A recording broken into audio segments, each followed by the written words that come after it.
Alright, Tanya Summary Shiur, week 20, Kanai and we're doing chapter 41, part 2, and chapter 42, part 1.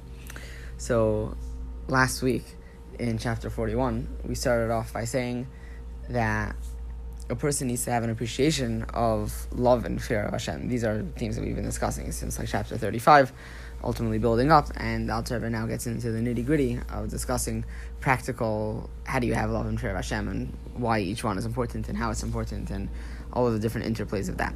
So, he was talking about different mitzvahs that people do, and what kavanas they have, and talking about brief kavanas. So he says that when a person puts on tzitzis, they should also think that they're drawing down godliness upon themselves. It's like the concept of Shem Tesem Melech HaMelech, that you're accepting Hashem as a king upon yourself. And ultimately, the Alter Rebbe says that when you do mitzvahs with these kavanas, that you're doing it, you're trying to serve Hashem in whatever it is that you're doing, that you'll be able to draw down Hashem's kingship upon yourself. And you'll be able to then come to an appreciation of a fear of Hashem, that the fear of Hashem should be awakened, it should be in your thoughts. So Alter Rebbe says, a person might think, okay, well maybe I'm deluding myself, maybe I don't actually really believe it. So Alter Rebbe says, don't worry about it, because really, this is completely true, that you actually feel this way. And he says, I know this, because I know from Torah, I know because I'm the Alter Rebbe, that every Jew really has this fear of Hashem rooted within themselves. So he says that you might be worried, maybe you're on a fake level of motivation, this way or that way, but safe, at the end of the day, this fear of Hashem that you have actually is really rooted in you. Really, there is a place for this fear of Hashem. And true, maybe there's deeper layers to go. Maybe if you go to a deeper level, you'll have a whole new appreciation of fear of Hashem. But ultimately, you do truly fear Hashem. So whatever fear of Hashem you're experiencing is 100% true. The Alter Rebbe says that this is in contrast with someone that serves Hashem only out of love. That they serve Hashem because they love Hashem and they want to be close to Hashem, etc. They don't appreciate the magnitude of Hashem in a way that makes them feel humility, in a way that makes them feel humble. The Alter Rebbe says it's taka good to have love of Hashem, but the mitzvah is in a sense missing something, because without fear of Hashem, it's not a avodah. You're doing something because you like it, because you want it, you're striving towards it, but it's not a avodah, it's not a service. It's, in a certain way, it's almost self-serving. So the Alter Rebbe says that's why it's so necessary and important to awaken fear of Hashem in every mitzvah that we do, so that it can have that aspect that we're serving Hashem. We're not just doing something for ourselves to satiate our own thirst for Hashem, but we're doing something for Hashem's behalf, that we want to do it because we want to be serving Him.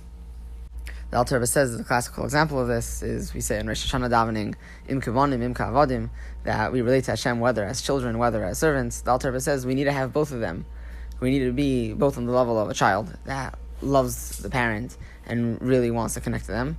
And the person also needs to have a level of fear that they're serving Hashem like a servant does. The Alter Rebbe says both of them are necessary and important. The Alter Rebbe says then you might have a person, and the person is worried. Why? Because they try to think all of these things, and at the end of the day, they still don't feel a fear of Hashem. It happens sometimes. You do your best, you have your kavanah, but you're not able to get into it. You're not able to get into the zone. A person just feels, I'm a person down here and Hashem is up there, and what am I able to do? So the Alter Rebbe says, don't worry about that either. And he makes 2 points. The first point is that avodah, it's still avodah.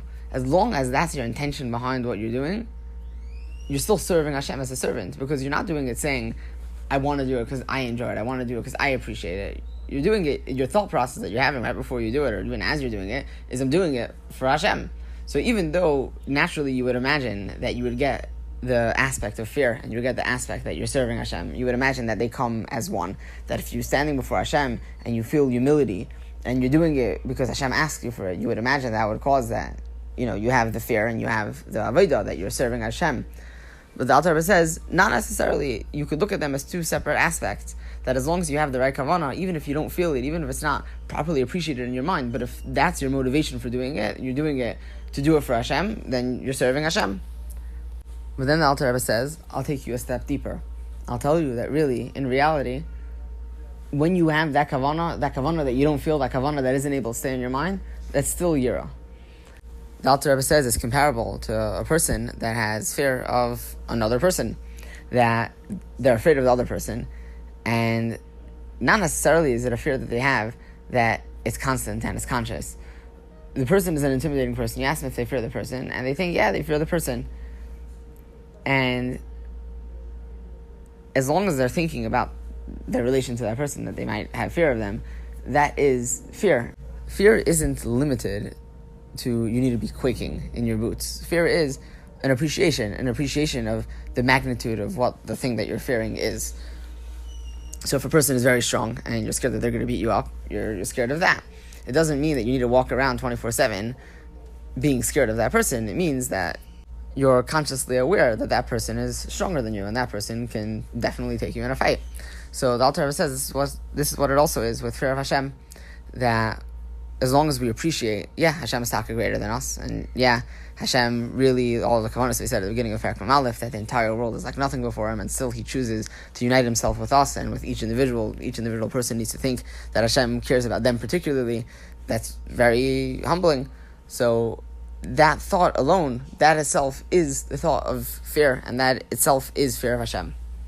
But the Alter Rebbe says that without even this thought, without consciously arousing this thought, even if it's not felt, even if it fades after a second, but a person needs to have this thought and connection in conjunction with every mitzvah that they do, because otherwise, the Alter Rebbe says, even though the mitzvah could be good, we discussed in earlier chapters what happens to mitzvahs that aren't done with proper kavanah, that they ultimately have elevation, etc., etc.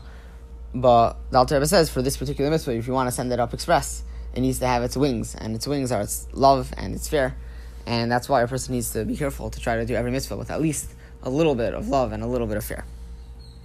The Alter Rebbe pivots on that last point to say that it's also important, on the same token, to arouse love of Hashem for every mitzvah that we do. The Alter Rebbe says we should contemplate that we should try to have a relationship with Hashem like a child has before a parent, in the idyllic parent-child relationship, that the child just wants to make the parent happy, wants to make the parent proud. And yes, the child wants the parent's love, but ultimately the child is striving that the parent should be happy, that the parent should be proud. And this is caused by the great love of the child in the idyllic example. So the Alter Rebbe says that a person might say, what shaykhs do I have to this? I don't feel this, I don't appreciate this. The Alter Rebbe says, think about it a little bit, because really, as he said before about Yira, every neshama, that's what a neshama really wants. And the person might not be properly in tune with our neshama, but in truth, that's what the person wants. So as long as the person thinks these thoughts, whether it'll get connected to their neshama at a later point or not, that a person will actually be able to genuinely appreciate it, hopefully that should happen to everyone. But even if not, when a person thinks these thoughts, again, it's in tune with what their soul actually wants. So ultimately, it's accomplishing the right effect, that really a person is actually connecting to Hashem and having a proper love of Hashem when a person contemplates these thoughts, when a person meditates on these thoughts. It also makes an interesting comparison to the halachos of a get, that it's very hard to contemplate the entire time throughout a get, that everything that you're watching and everything that you're seeing and everything that you're writing, everything is 100% for the sake of the get, which is halachically necessary, by the way, that what happens by a get, everything needs to be for the sake of the husband who's divorcing, and for the sake of the wife who's being divorced, and for the sake of effecting with it a divorce. And it takes a real primi, someone who's really, really direct and focused intensely, to be able to think for the hour-long process that everything that's happening is for the sake of all of these three things. The Alter Rebbe says, the halacha is, you say beforehand, this is my express intention in what I'm doing, and halachically it's perfectly acceptable to be doing that. So the Alter Rebbe says, in a similar vein, if a person meditates before whatever mitzvah they're doing, for a moment they say it, they express it, that they're doing it because they have a love for Hashem, they're doing it because they have a fear for Hashem, and how that's expressed, and then they do the mitzvah, and even if it's not their constant thought throughout the entire process of performing the mitzvah, ultimately, they got it, they chapped their ayn, that now the mitzvah has love and fear of Hashem imbued within it, the same way that a get would have it if the people that are involved in the get make their statements beforehand about their intentions. The Alter Rebbe suggests when a person is learning Torah that every hour they should try to have this kavanah, because he says every hour has a different shiur, shenatzi b'shev, too nuanced exactly to get into it, but it's a good idea regardless, to try to think about it throughout the day, to try to contemplate love and fear of Hashem. And the Alter Rebbe says that ultimately, hopefully, we should all be able to get lucky, that we should be able to draw down a more intense love and fear of Hashem that we can appreciate in a very genuine and deep way, that could even cause pleasure and enjoyment. So that concludes chapter 41. And chapter 42, the Alter Rebbe says, now, with everything we've discussed until this point, I can explain a point that it says in the Gemara. the Alter Rebbe says, with the basis that we understand that there's two different kinds of yira. That there's yira of practical, that Hashem can, be big and scary, and He controls the world and all of these things. And then there's also a fear that comes from Hashem, a more refined fear of, I have humility, that I'm standing before the King of all kings. So the Alter Rebbe says, with this we could understand what it says in the Gemara, that it says in the Pasuk, that it says in the Pasuk, that what is Hashem asking from you already? He wants you to fear Him. So the Gemara says, is Yira really such a small detail that Hashem is asking for Yira Shemayim, and He's like, oh, what am I asking for already? Only that you should have Yira Shemayim. Yira Shemayim is a big deal. So the Gemara says, Hashem said the line to Moshe, and for Moshe Rabbeinu Taka, it isn't such a big deal. So the Alter Rebbe says, what do you mean? We're not Moshe Rabbeinu. The Torah is given to us. Taka was said to Moshe Rabbeinu, but ultimately the line is directed at us. What's the question? What's the answer to the question? And then also, how do you explain the answer of the Gemara that says that it's not a big deal for Moshe? Who cares? It's not a big deal for Moshe. We're sitting here. We're trying to have fear of Hashem. We don't know what's going on. So the Alter Rebbe says that what it means is that every neshama has within itself a certain aspect of Moshe Rabbeinu's neshama, because Moshe Rabbeinu is one of the shiurim, a concept in Masechah Sukkah, if I'm not mistaken, that there's 7 general neshamas that are kind of a root, or are rooted in every neshama, like a shepherd has an involvement with every sheep in the flock. So Moshe Rabbeinu is not only one of the shiurim, he's, you would say, the main shepherd of the Yidden. He's the Raya Mehemna, the faithful shepherd.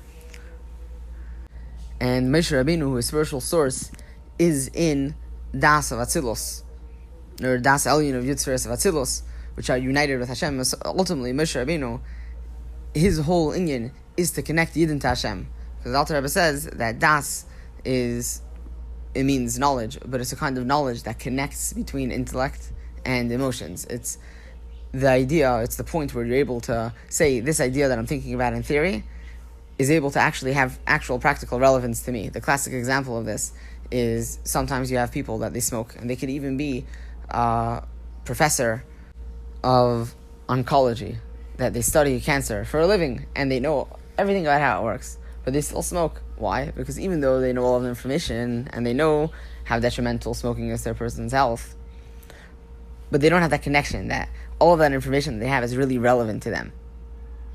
You have alcoholics very often say they know that they have a problem, because they don't have that connection between the ideas that go on in their mind and the practical.